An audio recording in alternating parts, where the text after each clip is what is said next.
तो आइए अब रुक करते हैं अपने मेहमानों का और तमाम सहयोगियों का जो अलग अलग हिस्सों से हमारे साथ इस बड़ी खबर पर जुड़ेंगे। टीएस तंवर साहब पूर्व वरिष्ठ अधिकारी आईबी के हमारे साथ जुड़ गए हैं। हमारे सहयोगी अरविंद ओझा हमारे साथ जुड़ गए हैं इस मुद्दे पर, और शिवेंद्र श्रीवास्तव हमारे साथ इस वक्त इजरायली दूतावास के बाहर से जुड़ गए हैं। सबसे पहले तो इस पूरे मामले की जांच किस तरह से आगे बढ़ रही है, अरविंद ऑन ग्राउंड रिपोर्टर से जल्दी से जानकारी लेते हैं, फिर तंवर साहब मैं फौरन आपके पास आऊंगी।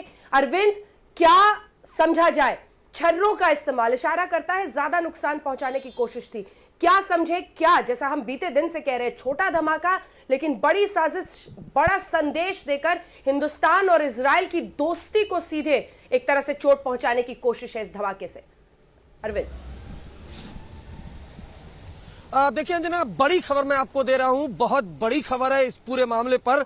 जो लिफाफा मिला था मौके से जिसमें इजरायली जो दूतावास है उसको संबोधित किया गया था, उस लेटर में बड़ी बातें लिखी गई हैं। उस लेटर में लिखा गया है कि ये एक ट्रेलर है, ये एक ट्रेलर है, हम इसका बदला लेंगे। और साल 2020 में जो ईरान के जनरल थे कासिम सुलेमानी, उनकी जो हत्या हुई थी, उनकी जो मौत हुई थी, उसका बदला लेने की बात सीधे सीधे उस लेटर में कही गई है। जो अमेरिकी एयर स्ट्राइक में मारे गए थे उनका बदला लेने के लिए सीधा सीधा कहा गया है। और भी बड़ी बातें इसमें लिखी हुई हैं, यानी अपने आप में सीधे सीधे ईरान कनेक्शन वो जुड़ता हुआ आ रहा है इस बम धमाके में। ये अपने आप में बहुत चौंकाने वाला, बहुत बड़ा खुलासा है। मैं आपको बताऊं कि जो लेटर मिला है, अब जो जांच एजेंसी है इस लेटर का टच डीएनए कराएगी। लेकिन जिस तरह से कल इजराइल ने धमाके के बाद ये खुलासा किया था कि ये आतंकवादी हमला है,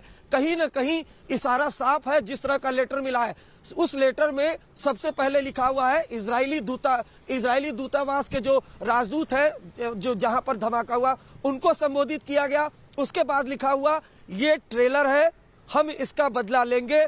उसके अलावा जो अमेरिकी एयर स्ट्राइक में जो जनरल ईरान के मारे गए थे उसका जिक्र किया गया है। यानी सीधा सीधा ईरानी कनेक्शन सामने आ रहा है। महत्वपूर्ण बात यह है कि साल 2012 अगर मैं सही हूं अरविंद ओझा, तो पिछली बार भी जब 13 फरवरी 2012 को जब स्टिकी बॉम्ब से ऐसी ही एक वहां के कर्मचारी की कार पर लगाकर धमाका करने की कोशिश थी, तब भी ईरान का हाथ आया था और उसके बाद खुफिया एजेंसियों ने टेक ओवर कर लिया था पूरी जांच को।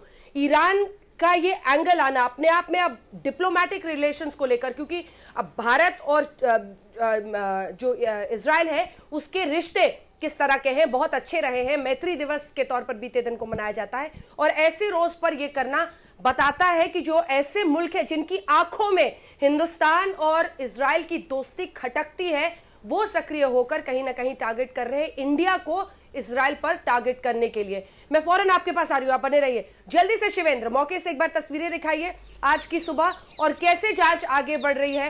क्या इजराइल से किसी जांच एजेंसी के आने की भी संभावना है? क्या मोसाद की भी नजर है? क्या इस पर कुछ भी दिल्ली पुलिस कह रही है? शिवेंद्र,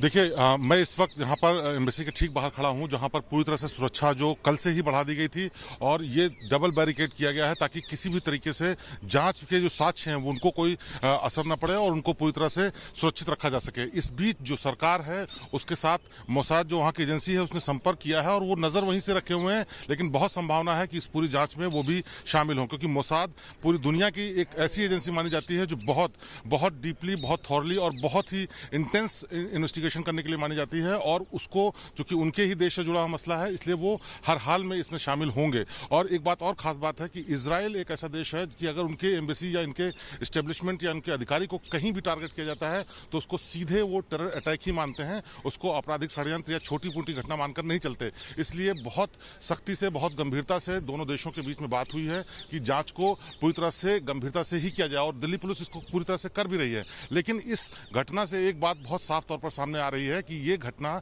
सिर्फ और सिर्फ दहशत फैलाने के लिए थी, क्योंकि जिस तरह के सबूत मिले हैं, जिस तरह का इशारा है, जिस तरह का ब्लास्ट किया गया लो इंटेंसिटी और 150 मीटर दूर पर, इसका मतलब साफ है कि किसी को टारगेट करके नहीं किया गया था। उनका संदेश देने का मकसद था। जो लिफाफा मिला जिसपे बोला गया कि ये ट्रेलर है, अभी मतलब आगे कुछ और हो सकता है, किसी एक घटना का जिक्र करते हुए, तो ये भी साफ करता है कि ये उन्होंने दिखाने की कोशिश की है हमलावरों ने कि वो कुछ भी कर सकते हैं और ये उसका ट्रेलर है, यानी आगे कुछ और बड़ा प्लान हो सकता है। और यही यही चिंता का विषय है दिल्ली पुलिस के लिए भी और इजरायल के लिए भी। इसीलिए वो दोनों एजेंसी, दोनों देश आपस में बातचीत करके विदेश मंत्री स्तर पर, विदेश सचिवों के स्तर पर बात करके तय कर रहे हैं कि जांच को किस तरह से आगे बढ़ाया जाए ताकि हर चीज सामने आ जाए। नमस्कार, मैं हूं अंजना ओम कश्यप। हमें उम्मीद है ये वीडियो आपको पसंद आया होगा। लेटेस्ट खबरों के लिए यूं ही देखते रहिए आज तक, और इस वीडियो के पसंद आने पर लाइक, शेयर एंड सब्सक्राइब करना ना भूलें।